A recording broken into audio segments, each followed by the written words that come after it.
Vamos com o Tiago, então? Eu acabei cometendo aqui um equívoco. Mas vamos lá, vamos falar sobre Falando política. de política com o Tiago Gomes, ele que tem tudo dos bastidores, porque com praia ou sem praia, a política está sempre em movimento, né? Bom dia, Tiago. Bom Bom dia, dia para você, Tiago. Mara, Marcos e a todos que estão acompanhando.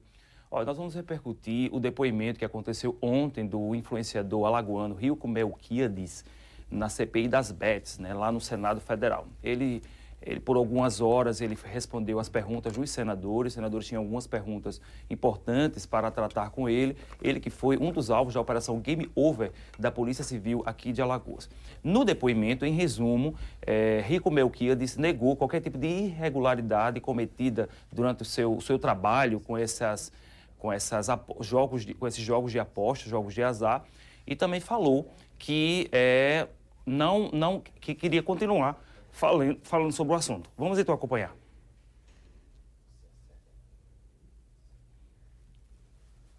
Perdi o raciocínio, acredita?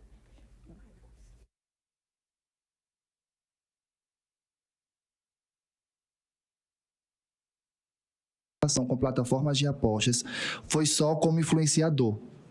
Eu fiz campanhas publicitárias contratadas e recebi como qualquer outra publi. E tudo foi documentado de forma legal dentro do que era permitido na época. Alguma preocupação de sua parte ou da equipe sobre esse possível impacto social, não? Então, se eu divulgo hoje é porque o Congresso o aprovou. Então, acho que esse pensamento deveria vir de vocês também, esse pensamento. Eu estou fazendo o meu trabalho. Eu não obrigo ninguém a jogar, eu deixo muito claro que se você tiver qualquer problema com o vício, você não entra na plataforma.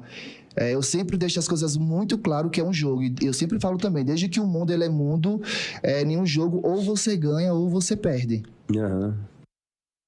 Olha, o influenciador, ele também falou sobre... Ele não falou, na verdade, né? Ele foi questionado sobre a questão do acordo que ele teria feito com o Ministério Público Estadual. Ele confirmou que fez o acordo para não sofrer uma ação penal dentro dessa investigação aí da Polícia Civil de Alagoas. Ele, quando foi questionado sobre o assunto, ele resolveu ficar em silêncio. Em um dos momentos também importantes desse depoimento dele, que foi até colocar essa imagem no início, mas eu queria que retornasse aqui, é no momento em que os senadores pedem para que Rilco Melquiades, ele utilize o celular dele, abra o aplicativo, né, o site lá que tem o jogo do Tigrinho, né, aqueles jogos que ele utiliza dessas apostas online, e ele apresenta para os senadores como é que funciona lá o jogo, né? E muita curiosidade, você vê que todos ali se uniram para verificar como é que funciona. A senadora Soraya Tronic, que é a relatora da CPI dos jogos de azar, ela ficou ali perto e disse que a plataforma, apesar dele ter mostrado lá como é que funciona, né? Em um dos momentos ele até ganhou nesse jogo que ele fez lá do Tigrinho. Ela disse que essas plataformas elas não estão claras exatamente para mostrar para quem está jogando como é que funciona ali o jogo e se o jogo a pessoa vai ganhar ou se ela vai perder. Então, por isso que a plataforma precisava ter um pouquinho mais precisa ter regularidade.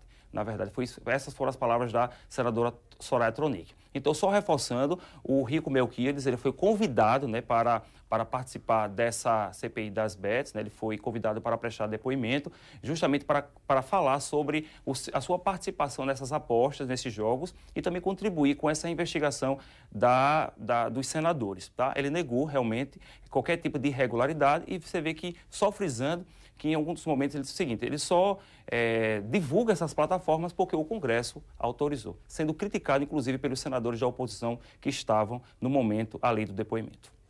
Pois é, interessante isso, né? No compromisso social zero, né? Influenciador, o nome já está terrível, não, má influência, terrível, né?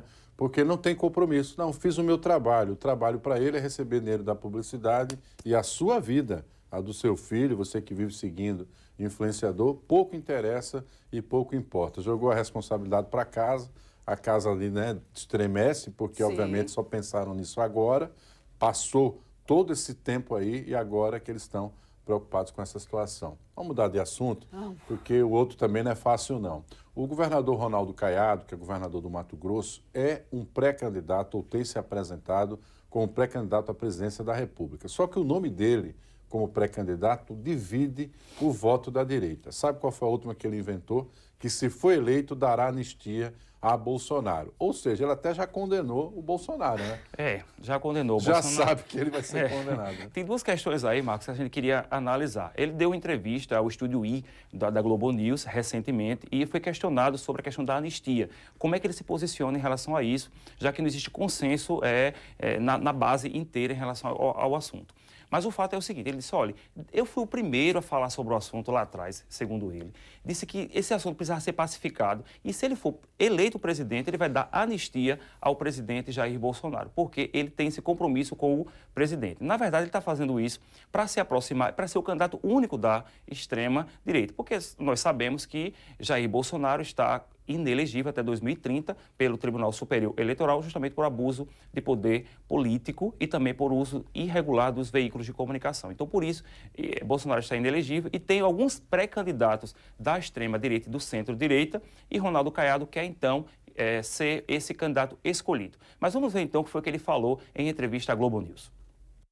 Ronaldo Caiado, presidente da República, eu vou anistiar e vou começar uma nova história no Brasil. Fazendo reforma administrativa, fazendo anistia, pacificando o país, dando metas concretas para a pauta e fazendo aquilo que é o combate à corrupção, combate à violência, dando liberdade para o cidadão poder ter aí um pequeno empreendedor, médio, grande empreendedor, perspectiva de poder ter um país competitivo no cenário internacional. Então, você está aí, André, você está aí com essa notícia que é a primeira. Então, Caiado vai chegando na presidência da República no mesmo momento, vou resolver esse assunto, anistiar essa situação toda e vamos discutir um problema de crescimento do país, de pacificação do país. Agora, outra questão que eu queria falar é que o ex-presidente Jair Bolsonaro concedeu entrevista ontem ao portal UOL e uma das coisas que ele falou é o seguinte, se for condenado no Supremo Tribunal Federal nesse processo aí de tentativa de golpe, como seria ele um dos líderes desse processo aí de tentativa de golpe, ele disse que seria o game over, seria o fim da carreira dele. Então, se ele realmente for condenado pelo Supremo Tribunal Federal e se ele realmente estiver inelegível, não tem ninguém que possa fazer com que ele volte ao cenário político. Há um detalhe importante, trazendo para a nossa realidade aqui na Assembleia, é que os deputados seguem os seus trabalhos de forma ordinária e hoje tem uma votação importante, que vai ser a oficialização sobre a criação de 2 novas secretarias no governo do Estado, Tiago? Nós estamos falando sobre isso, adiantando o assunto, que na verdade é uma secretaria, a Secretaria de Direitos Humanos e da Mulher. Essa secretaria ela vai ser desmembrada, então esse processo está na Assembleia Legislativa tramitando desde o dia 26 de março.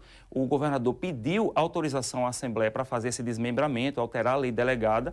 Tá? Então, pediu, inclusive, caráter de urgência, mas aí os deputados não conseguiram entrar em consenso. Só agora, no início de março, de maio, que os deputados estarão votando esse projeto. Está aqui na tela o projeto. Aqui, na verdade, é a mensagem que o governador apresentou à Assembleia Legislativa e falando que era necessário para dar mais eficiência ao trabalho desenvolvido por essas 2 secretarias. Ele quer desmembrar as ações desenvolvidas pelo governo do Estado envolvendo a mulher, estarão na Secretaria da Mulher, a partir de então, e as ações ligadas aos direitos humanos, minorias, LGBT, racismo, essas coisas, tudo isso estaria para a Secretaria de Direitos Humanos.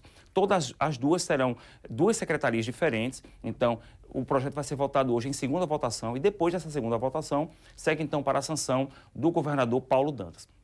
Seriam, então, 2 secretarias novas, lembrando que a Secretaria dos Direitos Humanos e da Mulher, atualmente, ela é comandada pelo PT, pelo Partido dos Trabalhadores, então, provavelmente, isso deve continuar com a Secretaria da Mulher. A Secretaria de Direitos Humanos pode ser que venha com algum outro nome aí importante, lembrando que o governador agora atrelou, conquistou para si o PSD, outro partido. Pode ser que, de repente, venha aí algum nome importante, algum novo filiado aí, que, de repente, possa ingressar nessa nova conjuntura política governamental aqui de Alagoas. E como o governo é o governo que mais tem a presença de mulheres no executivo, espera-se que seja uma mulher, né? Sim, da mulher, dos direitos humanos, e pode ser que venha aí um nome masculino. Um humano, independente do gênero, né?